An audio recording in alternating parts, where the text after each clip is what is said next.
At Blackfoot Communications, our mission is to connect people, businesses, and communities to their networks in Montana and beyond.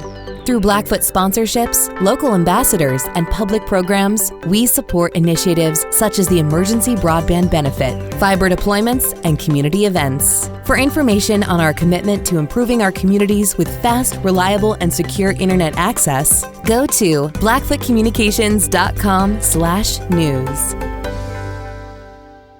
Week 4 press conference. Sammy Akem, Justin Belknap, along with Coach Hauck today. Once again, raise your hands if you have a question. We'll start with some opening thoughts from Coach Hauck, and then we'll open it up to questions. Raise your hand, and I'll pass the mic along. With that, Coach, open it up to some thoughts from you after a week off and a week to prepare for a good Cal Poly team. Yeah, so coming off the open date, we had some good practices last week. I thought it was well done by our players. We got some recruiting done, so our coaches got on the road a little bit, and then we did some self-scouts, so some pretty normal time well spent on an open date. That was good. And then Cal Poly's coming to town for homecoming, so we're excited to get back on schedule, get refocused. As I mentioned, homecoming, so it should be some great fun in Missoula this weekend. And we've got a 1-2 Cal Poly team coming in here. They'll be hungry to beat us. We know a lot about them. We've been watching them for a week. And then, we have an understanding that they've got a fairly veteran team that's dropped 2 in a row. They have 9 senior starters. We have 9 senior starters, so we'll see where that goes.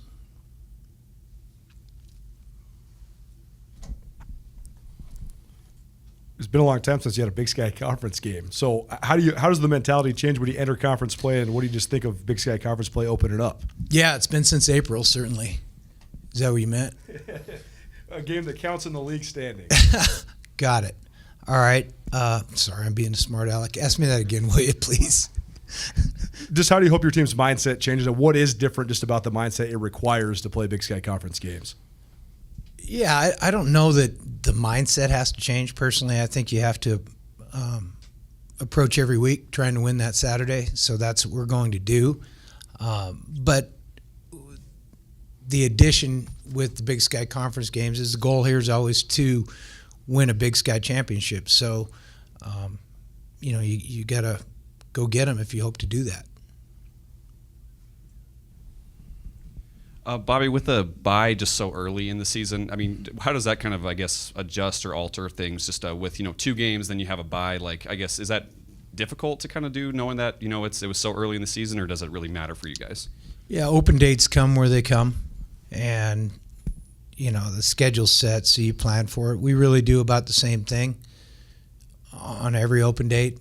I mean, the only time it's more beneficial than another, in my opinion, is if you're banged up and you get another week to heal up. But we just kind of do what we do. Hopefully we'll have a nice routine week and be ready to go Saturday. I did tell our guys that I was disappointed we weren't playing last weekend because I'm enjoying watching them play. So we had to wait an extra week, but it'll be fun this weekend.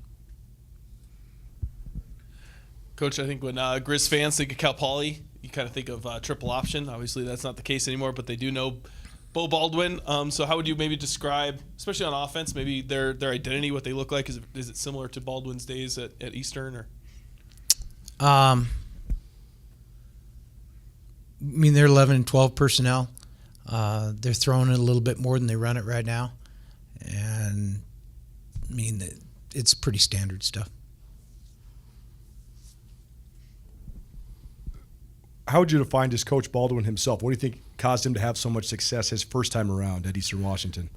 Well, I think, and they've got a bunch of the Eastern contingent down there. Paul Wolf's there, and J.C. Sherritt and Eric Meyer are all on staff. So they're all guys we know well and like. That's the last. I mean, it's 08, 09. So that's quite a while ago. I don't recall exactly, and I haven't gone back and watched the 08 and 09 films, so I don't know. Hey, for both guys, I guess just what was it like having a bye week, able to rest up, and just the excitement level coming back for homecoming?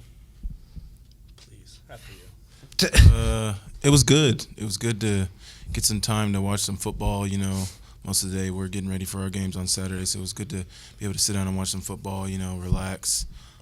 It was cool. You always enjoy a bye week, able to relax and take some time off. Yeah, I would have to agree with Sammy.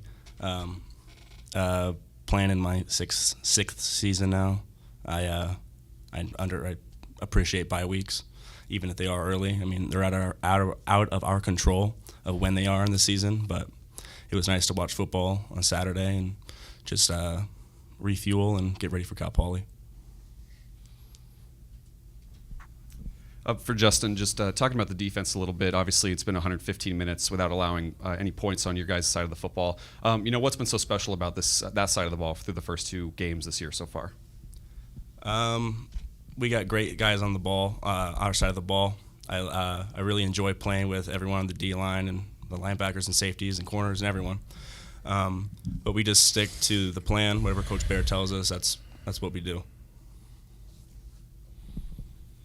And just one more for Justin. Just you guys especially, the Griz have kind of been that second half team, and so defensively, you guys have really locked down in the last 2 second halves. Like, is that kind of adjustments? Is it you guys just getting the flow of the game? Where do you think, or I guess, what do you attribute that to? Practice. We always practice fourth quarter hard, and we realize that in fourth quarter some teams tend to slow down, and we like to try to speed it up and just be better in the fourth quarter. Coach, so much is made of Cal Poly's offensive transition. What do you see defensively? How do they look different? Well, they try to mix fronts a little bit. I think they're going to play odd and even. I don't even know which one they consider their base. Probably the even front.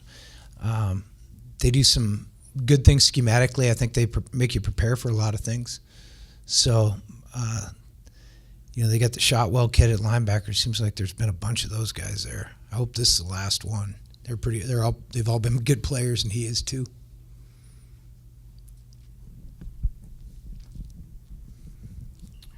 Hey, Bobby, you said you guys were doing a little self-evaluation on yourself, and with how good the offense and defense have been playing, I'm sure there's still some areas to nitpick to improve. So what do you guys focus on, and what are the areas you still want to see improved going forward? Yeah, when I say self-scout, I mean we actually put our breakdown into the computer and look at our numbers. So that's what we did last week. We just need to continue with consistency and execution. I think particularly on both sides of the ball in third down, we always want to strive to be better there. We want to strive to be better in the turnover takeaway category. We were good week 1. We weren't good week 2. So we need to obviously continue that. In their first game of the season, Cal Poly. You're not out of breath anymore. That's good. No, I made it. In their first game of the season, Cal Poly had a different quarterback, I think first 2 games, than they had in their most recent game. Did you notice really anything different from what they're doing schematically on offense, or did you see any different looks with their? Not a tremendous difference schematically. We don't know if their original starter's going to play this weekend. We believe that he's got a hurt throwing hand, so it's always hard with the quarterback, but we'll see where he gets to this week. We don't know for sure who we're going to see. One of those guys runs a little better than the other, so you might see some more quarterback run based on who's in the game, but we're not exactly sure who to prepare for. Justin, it's been a long time since, I guess never for you playing in a Big Sky Conference game. So what do you anticipate it to be like, and just your thoughts on getting into league play? I'm just going to go out there, and whoever they put in front of me, I'm going to play the football I know how to play. I never really looked at other teams as, what conference they're in or anything like that. They're 11 grown men just like we're 11 grown men.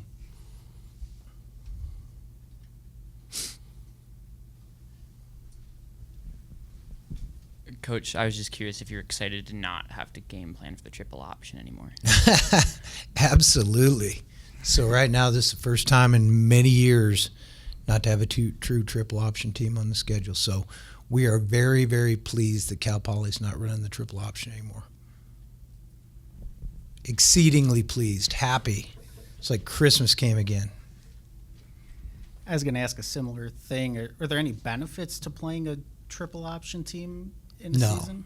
No. And then you mentioned Matt Shotwell at linebacker. I'm curious what stands out to you about him on film. Plays hard. He's a good tackler. I mean, those are the things. I mean, he's a good linebacker. That's what good linebackers do. This was for Sammy. Just looking at kind of the receiving core you guys have got. Obviously, Mitch kind of broke out in 2019, and lately Malik has kind of gotten a lot more looks as well. So when you look at this receiving core, what's special about this group as well? And what these younger guys kind of stepping up now that they've seen minutes where you were kind of thrown in the fire as a freshman. We work hard. We prepare well. We put in the extra time. It's just a product of the work that we've put in. I had a good group of older guys above me.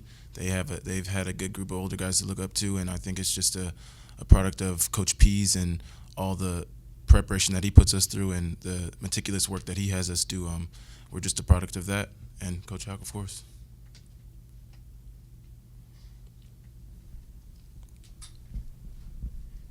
Preparation.